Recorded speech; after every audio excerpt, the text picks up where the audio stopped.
What's up, listeners? Justin Egan here, Craveworthy Brands, introducing this week's episode drop of Room for Seconds. This week, Gregg Majewski speaks with Angelo Esposito, the host of Wisking It All. Angelo is the CEO of Whisk, and he and Gregg had an amazing conversation you do not want to miss. You may think you know the reasons why Gregg Majewski founded Craveworthy Brands, but after today's episode, you'll have a whole new perspective on the genesis of Craveworthy. Plus, you'll learn more about Gregg's time at Jimmy John's and how that influenced such a big part of the culture he sets for his teams moving forward. This actually may be one of my favorite episodes yet. So stop what you're doing, listen to this episode, and subscribe to Room for Seconds for more weekly inspirational content like what you're about to hear. Thanks for listening and enjoy this week's episode of Room for Seconds. Obviously, I know, but for our listeners, can you tell them what is Craveworthy Brands? So Craveworthy Brands is I guess it's not new, but in the term of everything, it's still new.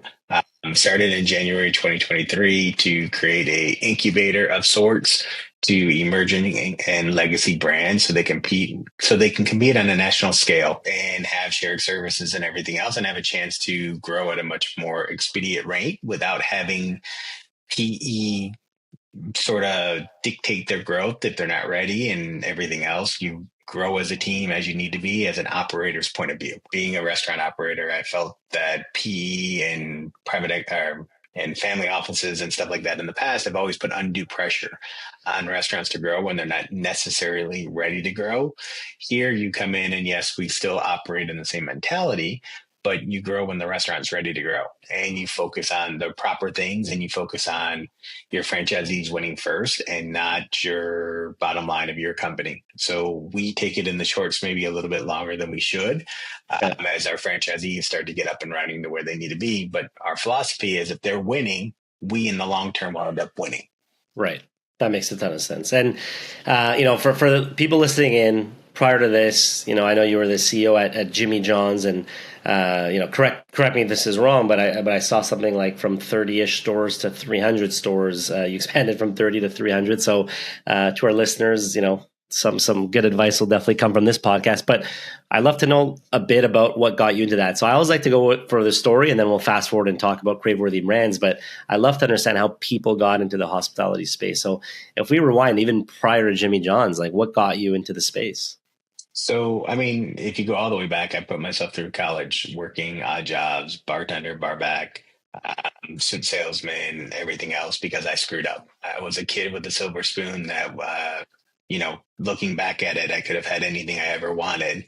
And my parents were going to pay for school because my dad worked his butt off and I made a mistake and I didn't get 10 classes and I nearly flunked out of school. So my parents cut me off.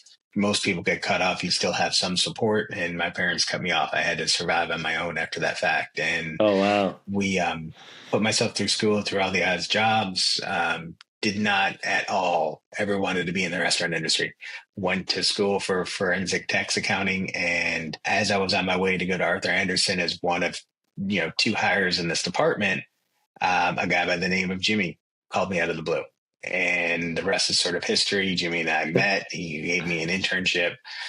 And then I negotiated a deal to sort of set the rest in stone and exceeded every expectation as I moved up from intern to controller to CFO and COO to all three of them when I added the CEO title.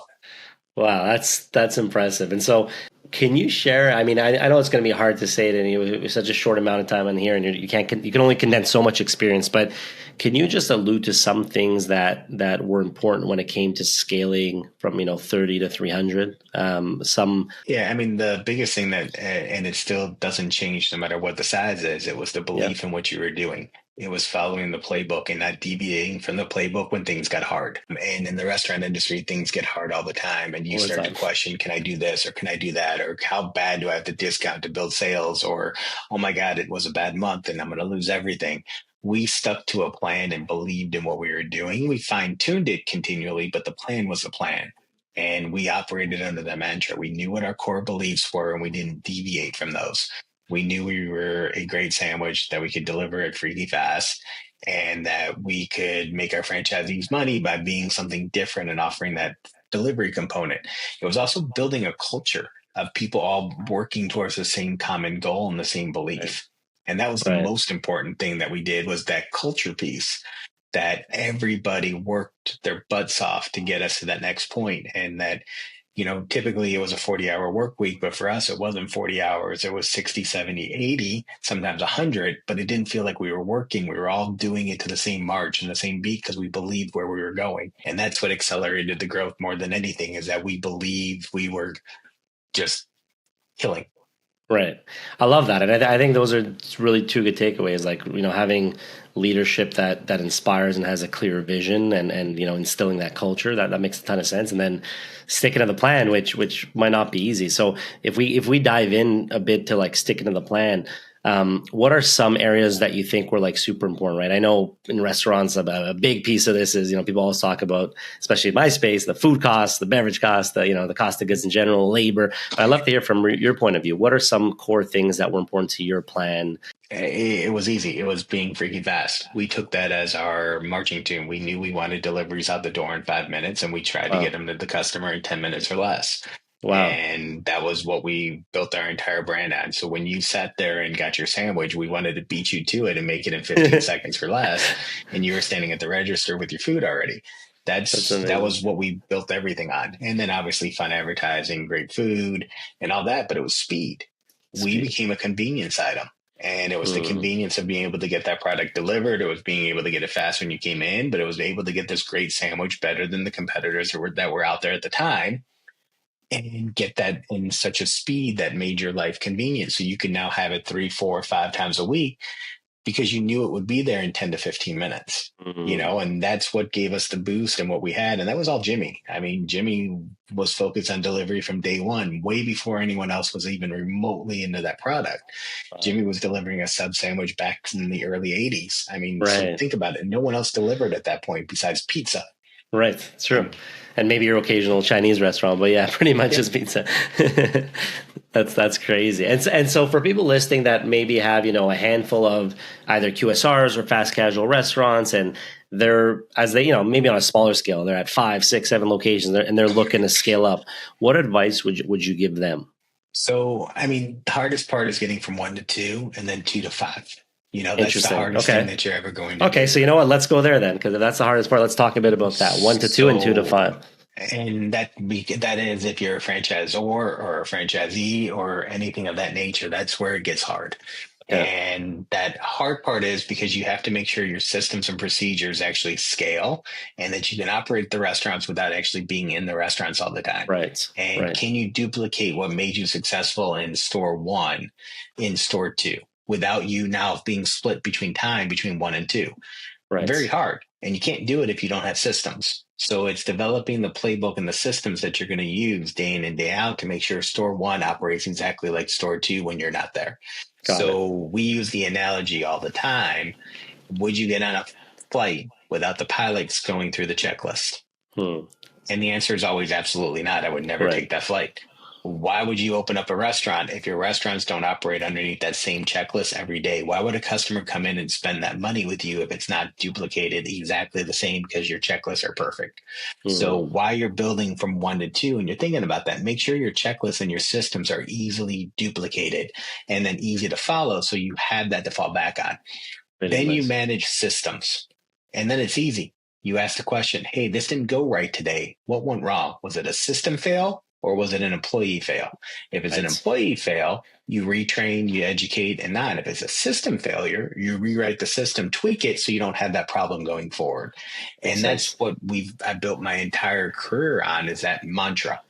That then gets you from 2 to 5. And 5 is hard because now you have 4 people running restaurants or 5 people running restaurants. And now you need procedures for an area manager and RD on how to still be profitable as you start adding those layers of costs. And the issue that continues to remain is those added layers of cost, and so you can have a very, very successful 1 restaurant. You can have 2, you can have 3, but when you start putting the overhead or the infrastructure in, 5 is sort of where if you can make it or not with above store people. I'm Gregg Majewski, and I've been a multi-unit operator for 26 years. I know how great it feels owning the right franchise brand, but choosing the right franchisor feels even better. At Craveworthy Brands, our hospitality-driven culture sets us apart because we're invested in your success at every single stage of your journey. We're operators alongside you, paving the way forward to give you a head start on greatness. Start your franchise journey at craveworthybrands.com. Interesting. That's super cool. Yeah, because I could see how it's different challenges. 1 to 2 is probably, like you said, a big milestone because you're delegating and creating playbooks for the first time. So you're like, this is a big step. But 2 to 5, you're right. It's like now you're thinking about each area manager. Yeah, it's super interesting. And so let me ask you this: what got you from so obviously doing some crazy stuff at Jimmy John's, 33 to 300 locations, and I'm sure that's the high level story, but there's the day to day. I know how stressful the restaurant space can be and the ups and downs, but fast forward, what kind of got you to Craveworthy? Like I'm curious about that transition and story. So, I always knew that we were going to do this. After I left Jimmy John's, I went and consulted for almost everybody in the restaurant space. I was a huge franchisee through different groups where I owned restaurants from a ton of different brands as investors. I've opened up and designed over 200 restaurants. I knew this was always going to be sort of where I was going to go. But I made a promise to myself when my family went through some hard times with a little girl, and about just having children was not the easiest thing for us to ever do, that I wanted to be home for my kids growing up.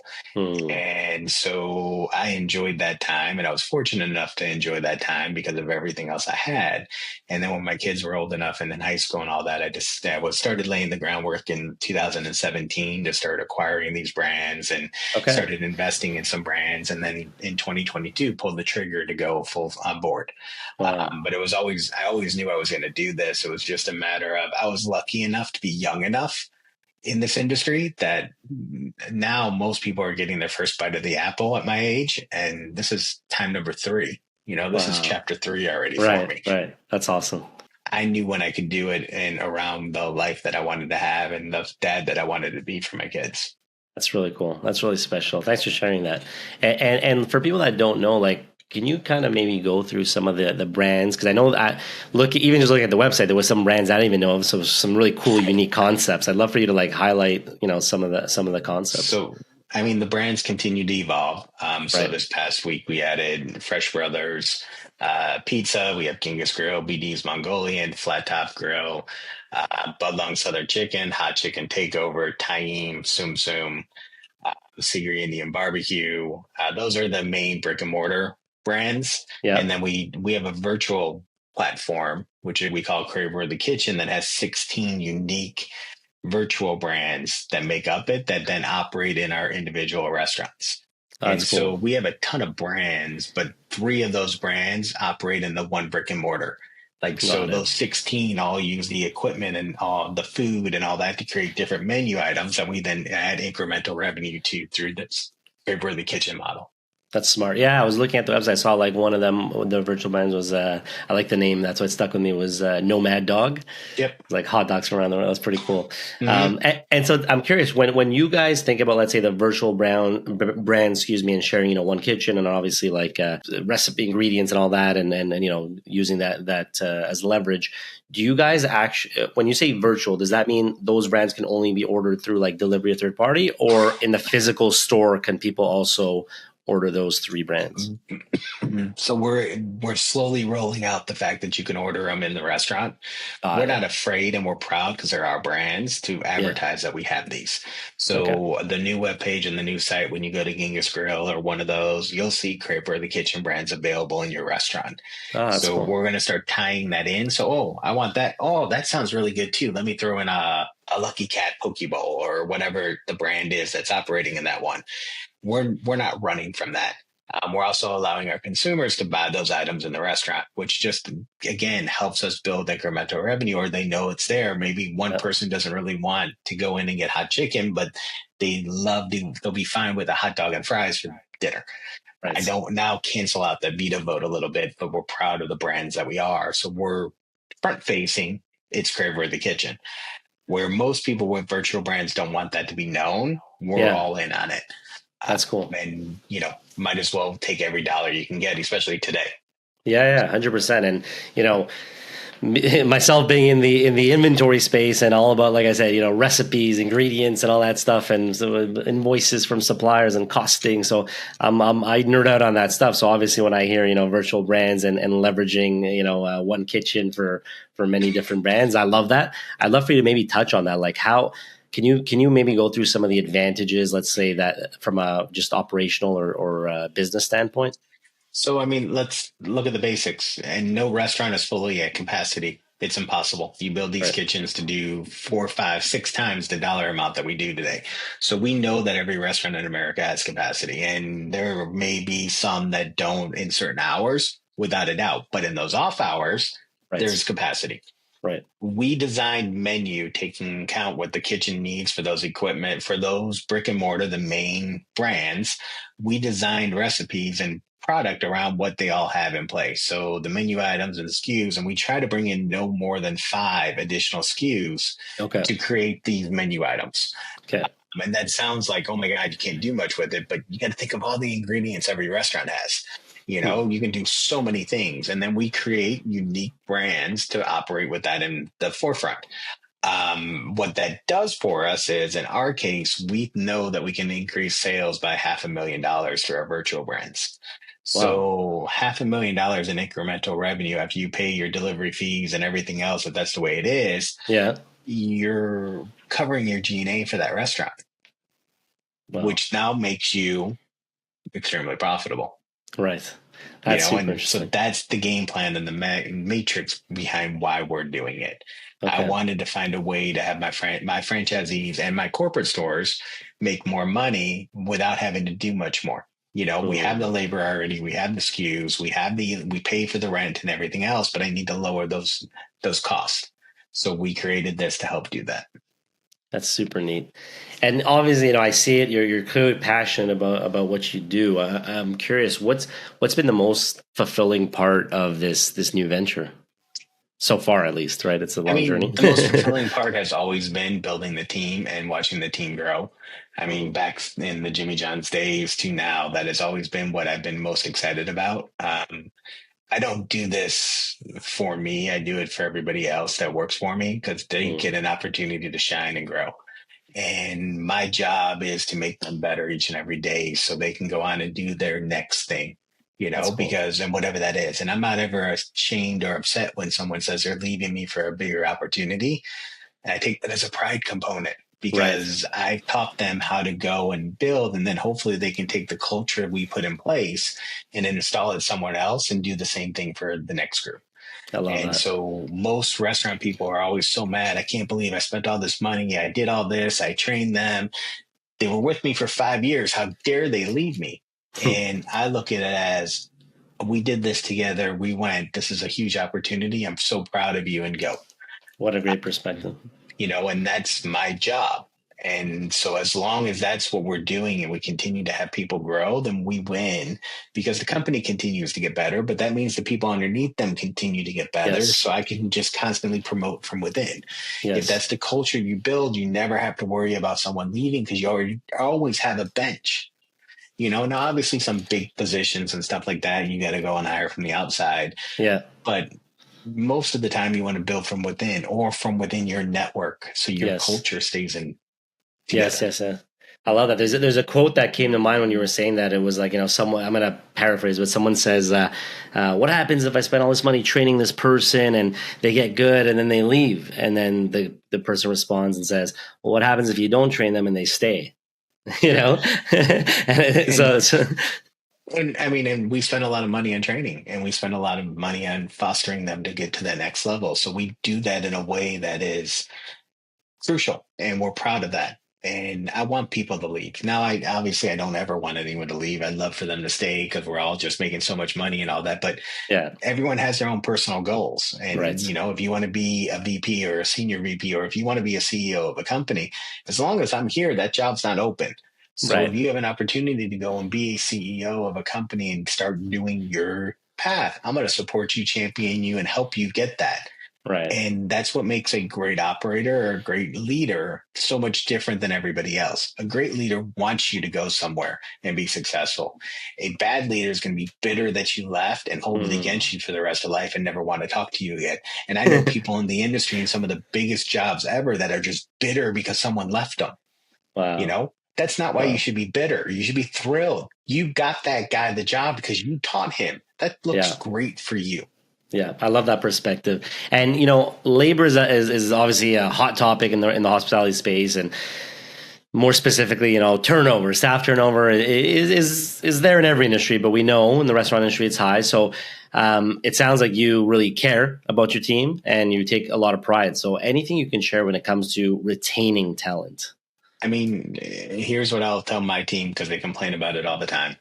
If you just pay people what you should pay them, they're always going to look for the next job. If you overpay, they're going to work for you harder and eliminate somebody else. And it's mind-boggling to people. Oh my God, I'm going to pay someone more. But if you look at the history of my history or Jimmy John's or everything else, we way overpaid for the positions that we had. So we never bothered to look for something else, because we were happy and we just thought it was normal. If you take care of people day in and day out, they're not going to leave you. Right. If you're trying to worried about the bottom line so much that you can't give someone, hey, $2 more an hour, and I'm throwing that out there because, that's, of course, they're going to continue to look. Yeah. But if you're taking care of them and paying them more than what they're worth, they're never going to look, but they're also going to eliminate other people from the organization. Now, if they're not willing to do that part, take on more and eliminate others so you can make cuts elsewhere, then they're not the right person to give that bigger wage to. That's fair. And from what I've seen, I imagine it's similar in the restaurant space, but we're in the tech space, we work with restaurants. But what I've noticed, and I'm curious to get your perspective, is sometimes a 30%, let's say, markup, right? Like, let's say you're paying someone X amount a year and you overpay by 30%, is that the value is disproportionately higher. It's not like you're getting 30% more value, you're getting like 100% more value. So there's like at least in my world, there's a disproportionate relation between paying someone a bit or enough above what their expectations were and their output. And so what I realize is like it just makes economic sense. It's like, hey, by paying a bit over market, this guy's twice as good as the other guy in line, so it doesn't make sense to say that. But I'm curious, in your space, how do you think about that? Is there like a threshold? I mean, I know what I think people need to be comfortable or beyond comfortable in life. Fair. So my key people, I take extremely good care of. And if I can't pay them enough, I'll pay for a vacation or, something different out of my pocket personally to get them somewhere. And I've always done that. I've bought cars. I've put deposits down on people's homes. I've, stuff like that. And I just know that the people that are taking care of me, because I can't do this without them. And I can't do this without an incredible team. I know that. So it doesn't matter how much money I'm making today. If I need to take, 50,000 or whatever from my savings to help someone get to the next point, then that's my job to do because they're going to reward me 10 times over. Now I own the company. I'm the biggest shareholder. I look at things a little differently, but in life, it doesn't matter. So executives and leaders tend to always want a pay raise, and the bad ones will take the pay raise before they make sure everyone else has it. Right. I've always had the different philosophy. I'm the last one to take a raise or the last one to get anything extra. My team gets it first. Once my team starts making all their money and starts performing because they're being taken care of, I'm going to get it in the end. And that's really where my head has to be as I build the company, not worried about, what am I getting today? Yes, I love that. I love that. Leaders have to look out for the people below first and not, turn down. And it bothers me when I see some of these bonuses and everything else that are out there that, I made, $1 million in bonus this year, but my staff doesn't have any cash and they're struggling in your turnover. So you still have taken the $1 million. Mm-hmm. No, I love that. I'm very similar. It's different, right? I'm in the tech space. My team's 35 people. It's not as big, but same mentality, especially in the early days when you're a 1-person team, 2-person team building a company, and you're trying to get good talent. It's the first thing is like, hey, as long as we can find good talent, I'll just take whatever I need to just survive, and you keep growing and growing and looking long term, right? And in this space, more than any, like, again, every company wants to see their leader doing their jobs, wants them to be part of it, wants you to act. The best leaders in these organizations actually go in and can do the job of everybody in the organization, Yes. and then go in happily and help and just show up and do it some days. Yeah. I can go into a restaurant and open and run any of my restaurants, any of my brands I can go and function in. There's a lot of damn brands. So, but yet I'm able to do it. And when I walk in, my staff knows that I'm going to go and clean tables or clean the bathroom or run the grill or whatever, because that's where it's my happy spot. Yeah. I'm happy when doing it because I get to see them. I get to interact with them. I get to hear the things that are going wrong in the restaurant or things that they think can be improved, because all of a sudden they open up to me. Yes. And I start getting information that I may not get just sitting in a meeting, listening to the reports. Yeah. I now know what's really going on in the restaurant. And so I do it all the time, but I do it because I want them to be able to share with me and tell me honest feedback. Yeah, no, that's amazing. It's one of the reasons. It's funny. Sometimes I take on maybe like handful of like demos, online demos with restaurants a month. And sometimes the restaurants are like, why is the CEO doing a demo? And I'm just like, for me, it's a way to stay close to the customers. It's not a big deal. I take maybe one a week. It's half an hour. And it just gives me a chance to be on the ground floor, hear what pains restaurants are feeling, how that's evolving, different pains from inventory to ordering to just recipe costs or whatever it is, but it keeps me in tune. So I find that super important. And to your point, I think good leaders have a good balance of obviously vision, high level thinking, strategy, et cetera, just leading by example, but also being able to kind of get their hands dirty and do that as well. Switching gears, I wanted to just ask you, like, there's tons of stuff happening in the space, and I know AI buzzword, but really, like, there's a million and one things going. I'm just curious from your perspective, with the industry evolving so fast, what are some trends that you're seeing that excites you the most right now? So the trends that excite me the most is obviously anything that improves customer experience. Yep. So those are the things that excite me. How do you get throughput up? How do you improve the customer experience without taking hospitality out of the restaurant? Yep. So I'm a big believer in tech behind the line. Yeah. And not so much, I don't want it to remove the hospitality component. So if you have kiosks, I think kiosks need to have somebody focused out there still to sort of manning it and teaching people how to do it and asking the questions to speed up that process. Yeah. But I'm all in on tech everywhere else. If you can have AI to help you, teach people and help inventory and help manage the process of what your projections should be and get that down to a science, then why wouldn't you go and explore those avenues? Right. My biggest fear in the industry is that we've been an industry that has never had tech.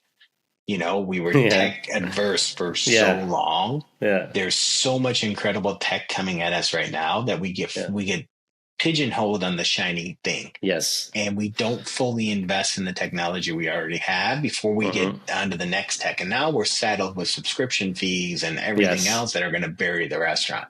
Yeah. So my biggest advice in all of this is pick your one tech item, get it perfect. Yeah. Don't look or talk about another piece of tech until that one tech is working on everything the way it's supposed to be working. And you're using everything it has to offer. So I'm guilty of this. We have Ovation. Yeah. Ovation is something I'm a big, big fan on. I did not know, and they did a bad job of telling me this.